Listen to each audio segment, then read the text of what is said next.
What's up, Ravens? I'm Joxan Flores, and this is Kelvin Carranza for the Raven Report. And today it's February the 5th, and it's when Stanford is gonna carry out. And for now, it looks like this. and now look like this.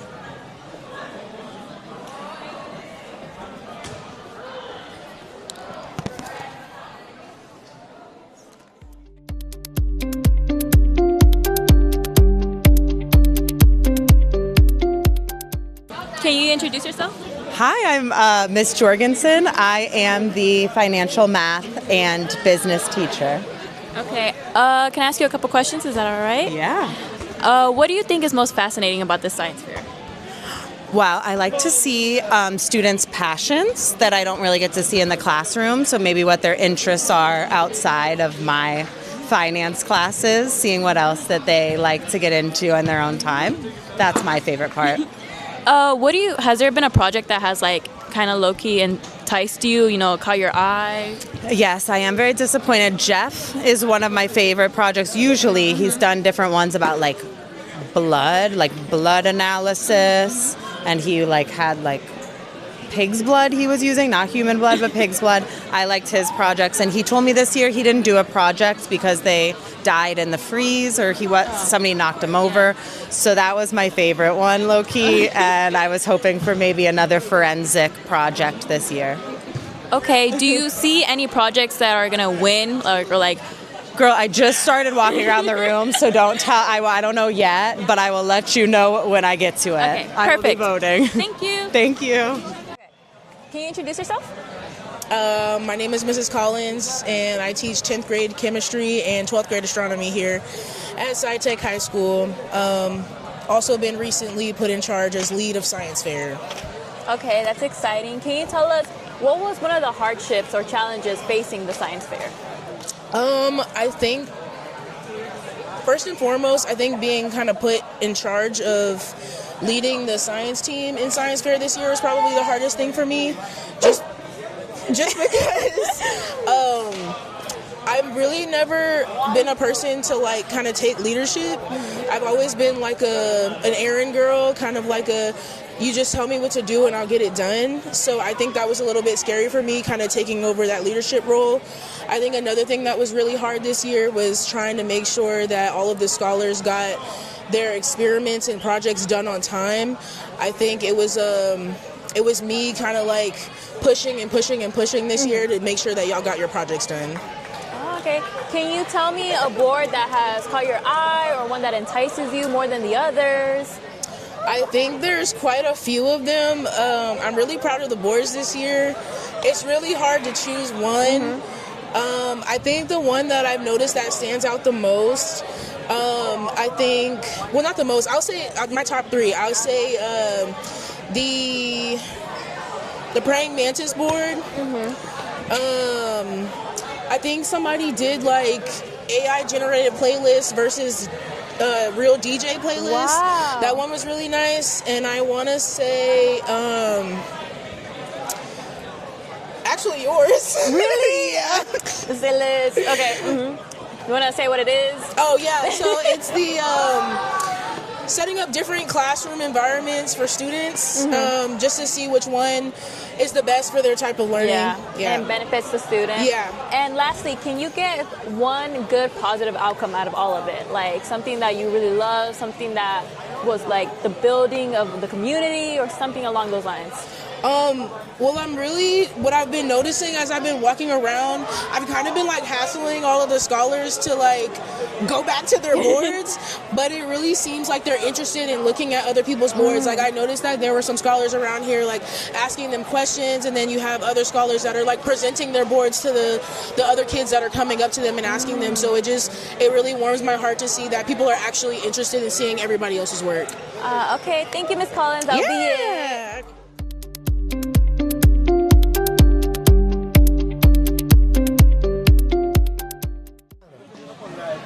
Bueno, estamos aquí con mi brother, el Merve. ¿Sí o no? Simón. ¿Nos puedes explicar un poquito de qué se trata tu proyecto? ¿Así en español? Sí. Nuestro proyecto trata sobre cómo mantener el pH de la boca en un nivel donde esté neutral para evitar caries o cualquier enfermedad bucal. Y lo que nosotros intentamos hacer con este proyecto es evitar esas enfermedades.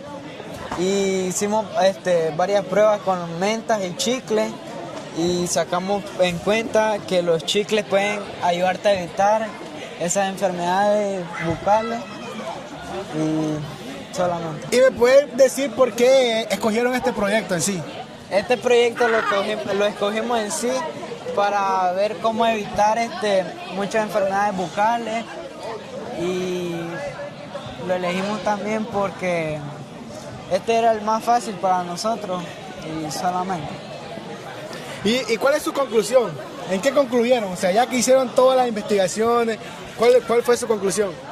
Bueno, concluimos que el chicle puede ayudar a evitar caries y nos ayuda a mantener la boca fresca para ayudar a evitar el mal aliento. Oliendo rico para las jevas. Oliendo rico ahí. Para las huilas. Ahí estamos. Bueno, ahora estamos con Mariam. que le vamos a hacer unas preguntitas acerca de su proyecto. Mariam, ¿nos puede explicar así de qué se trata tu proyecto? Bueno, mi proyecto se trata sobre el efecto de la temperatura de los frijoles y la germinación. Nuestra hipótesis era que la temperatura ambiente iba a ser la mejor temperatura para que un frijol pudiera germinar. Entonces nosotros lo que hicimos fue experimentar con 3 tipos de temperatura: fría, caliente y temperatura ambiente. Entonces la temperatura caliente, como era bajo una lámpara, la lámpara le daba demasiado calor y era como más difícil de que creciera más rápido. En temperatura fría, como las temperaturas eran demasiado bajas, el frijol nunca germinó. Y entonces en la temperatura ambiente fue el que germinó mucho más rápido, que lo hizo en 2 días. Y la caliente sí germinó, pero ya a los 9 días. ¿Y aquí por qué no hay una barrita azul? Porque esa es temperatura fría y como eran temperaturas demasiado bajas, no le daba el ambiente al frijol para que pudiera germinar. Y en conclusión, entonces, ¿en qué quedamos? En conclusión, nuestra hipótesis sí era correcta porque el frijol sí germinó en temperatura ambiente mucho más rápido. Y en temperatura ambiente fue la que nacieron todas, ¿verdad? No. Entonces fue la otra. Sí. Entonces, para vos... Nuestra hipótesis era en cuál germinaba más rápido, que fue el que más rápido crece en temperatura ambiente, pero las de temperatura caliente germinaron todas, pero ya fue a los 9 días. Ajá, y si vos le recomendarías, y si una persona quiere plantar frijoles, ¿en qué temperatura le recomendarías plantar entonces? Bueno, si quieres tener los frijoles mucho más rápido, que se cosechen más rápido, pues en temperatura ambiente. Pero si quieren más variedad de frijoles, entonces en temperatura caliente. Ok, gracias. Show. I'm in Peer Forward, NHS, and a lot of things. So, but here's my board. So basically, what I decided to do for my science fair project was to develop like brownie recipes that are quite similar. This is mostly made for like people that have diabetes and everything. I use different kind of sugars, and you guys can see right here my different type of sugars. And then right now I have a display of my brownies. So I have regular brownies, and then I have an alternative brownies. If you guys want to try some out, Deshaun, do you want to try one? I would love to try one. Which one am I going to be trying? Do you want to try the regular one? Yeah. You could grab it just with your hands or anything. Okay. Mmm. It is really good. Is it good? Yeah. All right, and then you want to try the alternative one.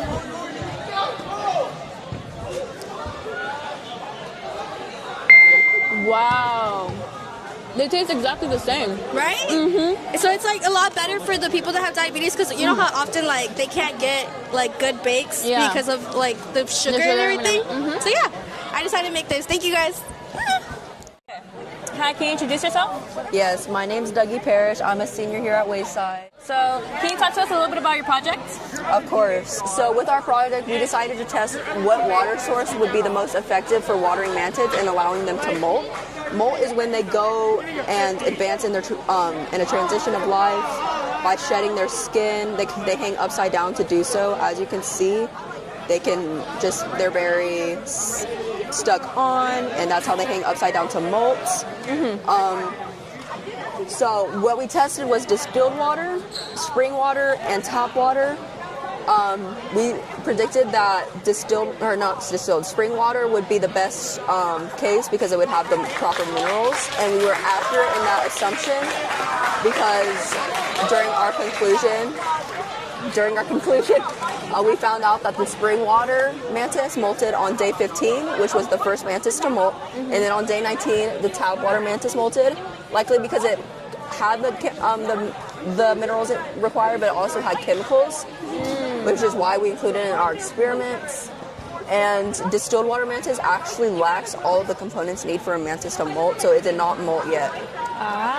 And it would be that middle one right there. He's about to molt, so we are keeping him in there. Okay, thank you so much for explaining your project. Thank you. Hey, can you introduce yourself? Yeah, my name is Stephen Herbert. I'm a senior here at Wayside SciTech High School. Do you have any roles or positions here at SciTech High School? I do. So I'm in Peer Forward. I'm the captain for the team. Along with that, I'm in NHS as vice president, and then I am STHS currently as president. Okay. Can you talk to us a little bit about your board for the science fair? Yeah, of course. So I did my project upon like a spark plug gapping. So a spark plug, it's like the little tool that you use in your engine, and then basically a car needs like three things to start: fuel, air, and spark. And then a spark plug is one of those components. So on our project, we tested to see like how the gap between the spark plug would affect the engine performance, as you can see in these pictures right here. So what we did, we increased the gap little by little in order to see how the engine would start. So upon like the smallest gap, it was a 0.04 gap. This started like 100% of the time. And then as we increased the gap, we noticed that the performance started to become like a little unreliable, as showed in like the 0.80 gap. This only started like 2 out of 3 times. So we noticed as the gap increased, the engine smoothness decreased. We also have various charts and data over here, as we rated it on a scale of 0 through 5. And then, yeah, that's pretty much it. All right, thank you so much for your presentation. Well, and this is how we conclude today, February the 5th. And we can see that the atmosphere is actually really nice. It's really good. A lot of teachers, a lot of students are actually really happy and amazed from some of the projects that are going on right now. And extra, the winners are going to be announced in Class Dojo soon. This is Kelvin Carranza. And this is Jackson Flores for the Raven Report. Thank you.